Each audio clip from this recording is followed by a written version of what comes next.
Hello. मैं Arvind Mathur, associate professor, government MS college Bikaner. ना आज हम एक प्रैक्टिकल कर रहे हैं जो Stewart and Gee type of tangent galvanometer का है। इससे हम वेरिएशन ऑफ मैग्नेटिक चुंबकीय छेद का परिवर्तन और स्टुअर्ट एंड गे में जो कॉइल लगी है उसका रेडियस ज्ञात करेंगे। तो हमारा ऑब्जेक्ट ये होता है कि चुंबकीय के छेद का परिवर्तन जो एक गियर्स थर्मामीटर टेंजेंट गैल्वेमीटर में लगा हुआ है उसकी रेडियस और उसका रेडियस हमें उसका कॉइल का रेडियस निकालना है। इसमें जो अपैरेटस हमें चाहिए वो है बैटरी, रियोस्टेट, एक एमीटर चाहिए, एक प्लग की चाहिए, एक रिवर्सिंग की चाहिए जिसको हम जनरली कम्यूटेटर बोलते हैं, और Stuart and Gee type of tangent गैल्वेमीटर और कुछ कनेक्टिंग वायर्स। इसका कंसेप्ट सिंपल सा ये है कि जब हम किसी कॉइल में धारा पास करते हैं तो वो कंडक्टर एक मैग्नेटिक कंडक्शन करने लगता है। इसका मैग्नेटिक फील्ड प्रोड्यूस होता है और इस इफेक्ट को हम मैग्नेटिक ऑफ करंट कहते हैं। मैग्नेटिक फील्ड प्रोड्यूस्ड जो कंडक्टर है उस कॉल्ड इंड्यूस्ड मैग्नेटिक फील्ड और मैग्नेटिक इंडक्शन बी। इस मैग्नेटिक इंडक्शन बी का एमकेएस में यूनिट वेबर पर मीटर स्क्वायर होता है, या इसको टेस्ला बोलते हैं। सीजीएस में यूनिट इसका मैक्सवेल पर सेंटीमीटर स्क्वायर या गॉस। और इन दोनों यूनिट्स जो बड़े बड़े हैं ये मीटर को एमकेएस सिस्टम को सीजीएस सिस्टम में कन्वर्ट करने के लिए हम ये जानते हैं। एक tesla is equal to 10⁴ maxwell पर सेंटीमीटर या 10⁴ गॉस। सबसे पहले तो हम Stewart and Gee tangent galvanometer है वो अपैरेटस देखते हैं कि वो अपैरेटस क्या है। तो मैंने इसमें दो आपको बताया अपैरेटस बना रखे हैं। एक तो फिगर वो है जो बाज़ार में अपैरेटस हमें मिलता है, और दूसरा जो अपैरेटस है जो हम लैब में इसका प्रैक्टिकल फाइल में बना सकते हैं।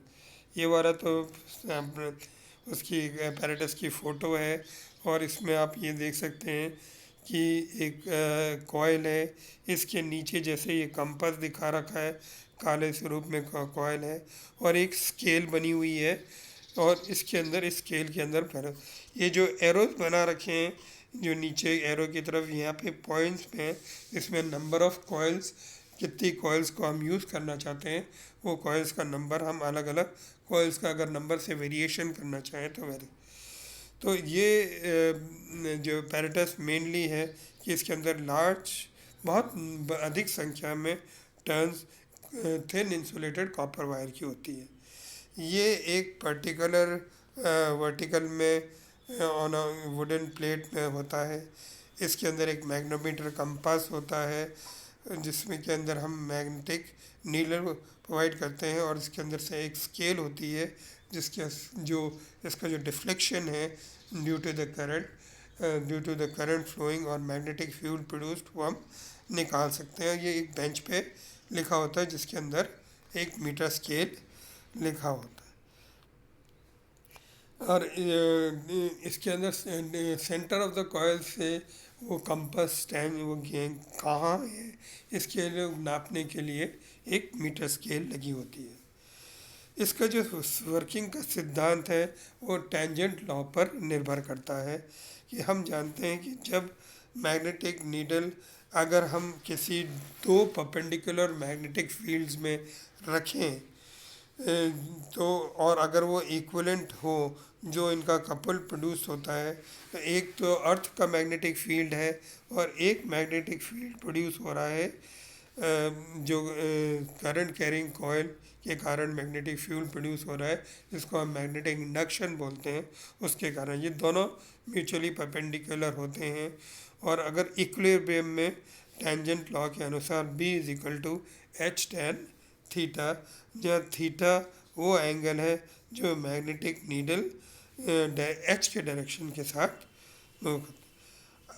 इसका सिंपल सा सिद्धांत ये है कि अगर रेडियस ऑफ द कॉइल अगर ए है, तो और अगर आई करंट इसके अंदर पास हो रहा है, तो हम कहते हैं कि किसी पॉइंट पी पर जो मैग्नेटिक फील्ड या मैग्नेटिक इंडक्शन प्रोड्यूस होता है वो हो जाता है B is equal to mu zero N I A square to A X to and bracket में A square plus X square का 3/2, जहाँ ए इसके अंदर रेडियस ऑफ द कॉयल है, आई इज़ द करंट जिसके अंदर करंट इन एम्पियर्स है, N is the number of coil इसके अंदर कितने टर्न्स हैं, एक्स वो पॉइंट है जहाँ पर हम जहाँ पर हम ये मेजर कर रहे हैं मेजर भी, और mu zero is equal to 4 pi into 10⁻⁻⁷ ये मैग्नेटिक प्रोबेबिलिटी ऑफ फ्री सेव या वैक्यूम की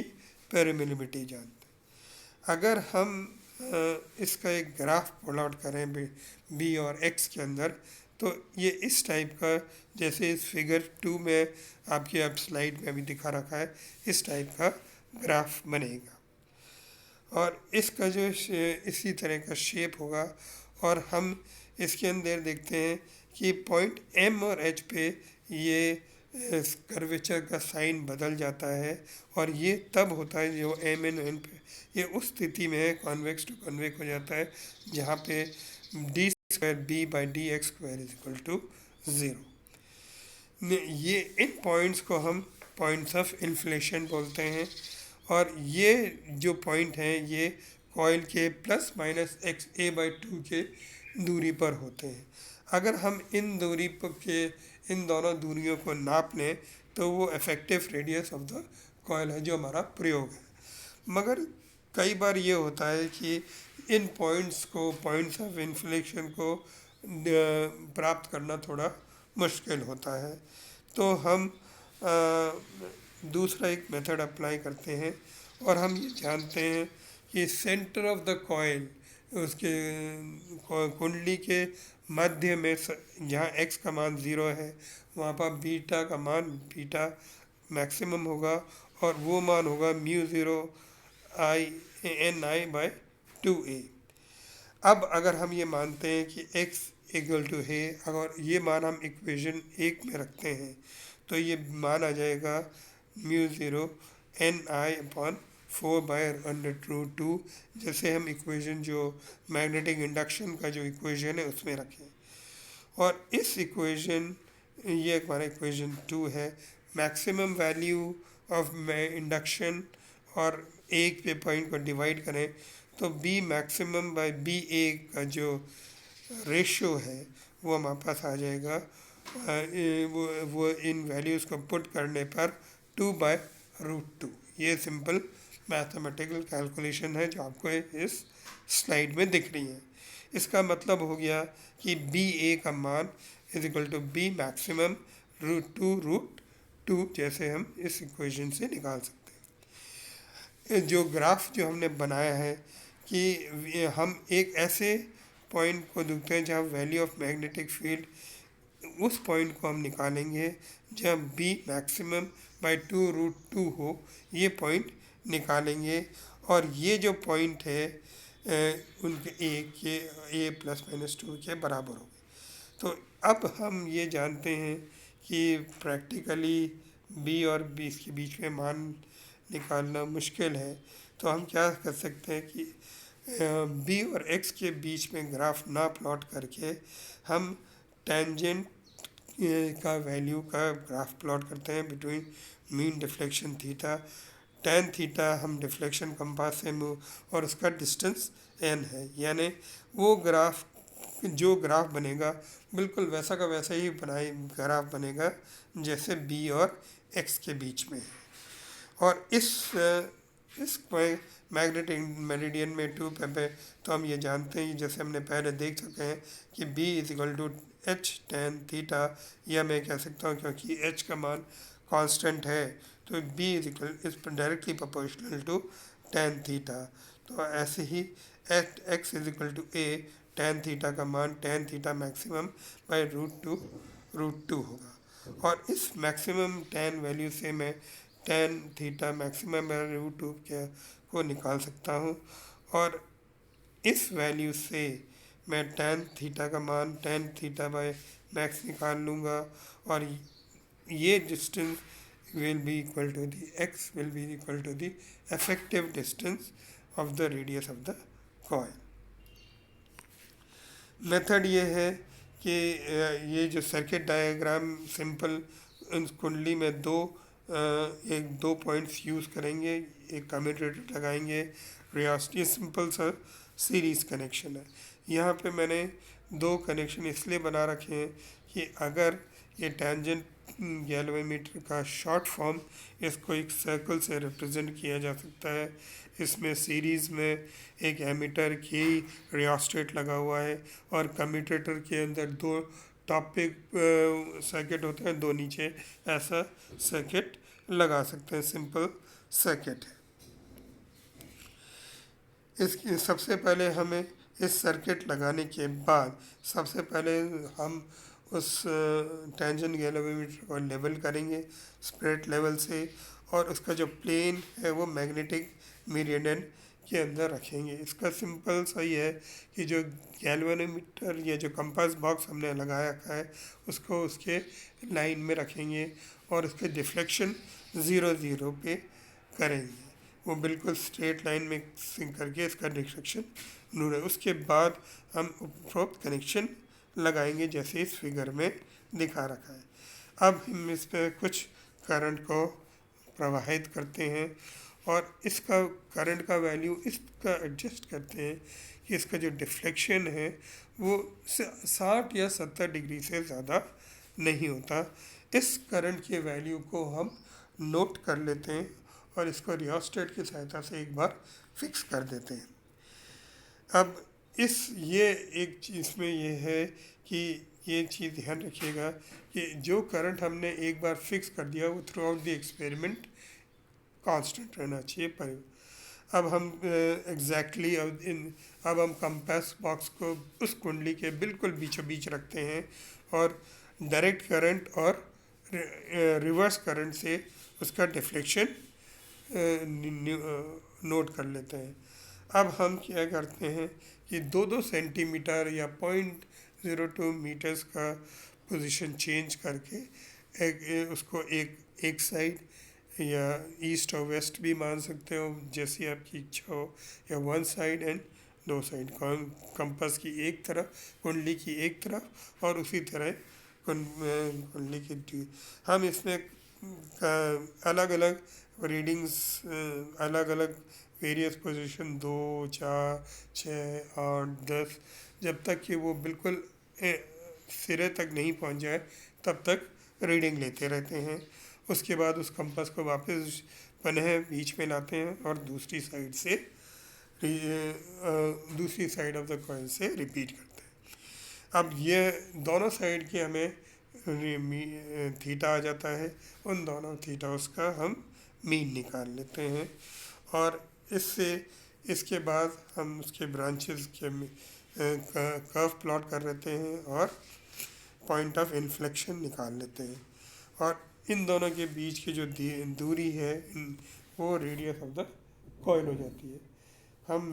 इसके बाद हम दूसरा मेथड ये कर सकते हैं कि maximum value of tan theta निकालते हैं, और वो tan थीटा मैक्सिमम बाय 2, इसको दिखाने के बाद हम इससे उसका tan थीटा बाय रूट 2 निकालते हैं, और इस पोजीशन से भी हम दोनों का डिफरेंस निकाल के रेडियस ऑफ द कॉइल निकाल सकते हैं। इसका सिंपल ऑब्जर्वेशन टेबल आपको ये दी हुई है, इसमें थोड़ी सी रीडिंग ज़्यादा है। पहले तो डिस्टेंस ऑफ द पॉइंट जहाँ पे है कंपास बॉक्स एक लेफ्ट हैंड साइड में, तो डिफ्लेक्शन इन डिग्री है। पहले तो डायरेक्ट करंट में 2 बार लेंगे, फिर रिवर्स करंट में 2 बार लेंगे, फिर मीन थीटा निकालेंगे और उसका tan थीटा निकालेंगे। इसी तरह कंपास को हम दूसरी साइड ले जाएंगे और ये रीडिंग्स निकालेंगे। इसका कैलकुलेशन के लिए पहले तो ग्राफ प्लॉट करेंगे जो इस प्रकार का आएगा। इस ग्राफ कैलकुलेशंस में जैसे आपको ऊपर बता रखा है कि हम M and N से परपेंडिकुलर्स ड्रॉप करेंगे, और इनसे हम आर एक्यूट का डिस्टेंस निकालेंगे और इन दोनों का जो डिस्टेंस है वो रेडियस ऑफ द कॉइल हो जाएगा।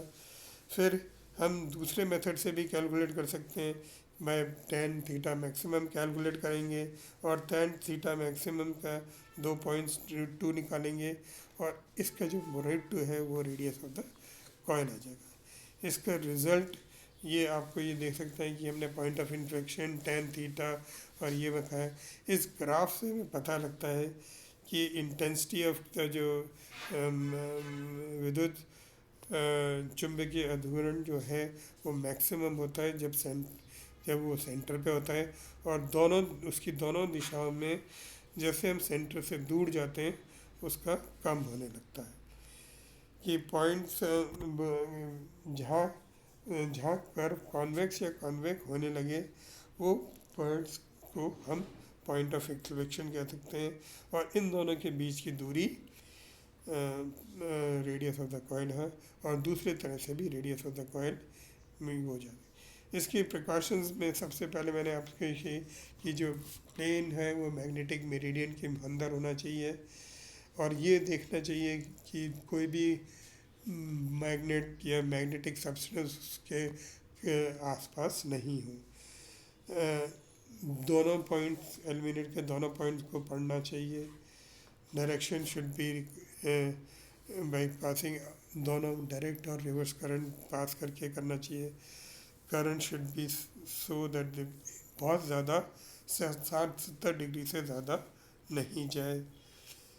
जो पॉइंट ऑफ इंसेक्शन है वो उसके आसपास रीडिंग ज़्यादा लेनी चाहिए और जहाँ कई बार हमको कैलोरीमीटर के कवर को टैप करना चाहिए जैसे पता तो लग जाएगा कहीं सुई अटकी हुई तो नहीं है और सारे प्रेगनेंट के एक्सट्रा करंट शुड बी पास। इस तरह ये variation of magnetic field with bird Stewart law और रेडियस ऑफ द कॉइल हम निकाल सकते हैं। धन्यवाद।